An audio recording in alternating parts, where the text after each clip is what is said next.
Sasaktan lang ako kasi ang tagal ko pinaghirapan yung account ko na yun. Hi mga auntie, hello po sa inyong lahat. Ako nga po pala si Rose Okochi at ito po yung aking second account. Sobrang bilis po ng pangyayari. Nahack po kaagad yung nakuha po kaagad ng hacker yung account ko.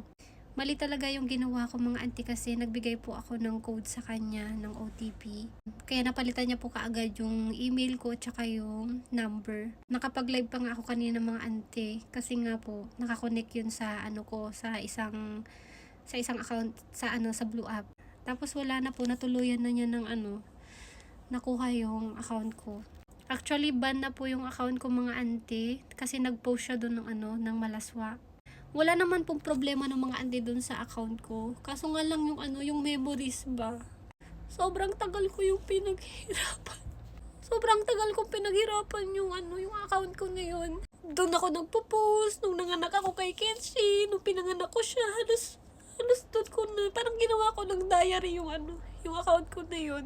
So wala na po. Maraming salamat po sa lahat ng mga tumutulong sa akin para ma-recover ko po yung account ko. Report na rin po ako. Sinabi ko na na nahack nga yung basta yan. Grabe, sobrang bilis. Ang galing ng hacker. Grabe, ang bilis niya.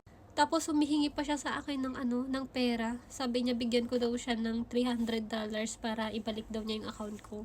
Lesson learned na po to sa akin mga auntie na dapat pala hindi ako agad-agad nagtitiwala. Sa 200,000 followers mahigit mga auntie, ito nga po pala yung account ko. Sasaktan lang ako kasi ang tagal ko pinaghirapan yung account ko na yun. Tapos may laman po yung account ko na mahigit Ichimanggoseng. Sayang yung pera, no? Pero wala na tayong magagawa, nangyari na eh. So yun po mga auntie, maraming salamat po sa mga suporta nyo. Ito po yung new account ko. Sana suportahan nyo pa rin ako. Sila, salamat.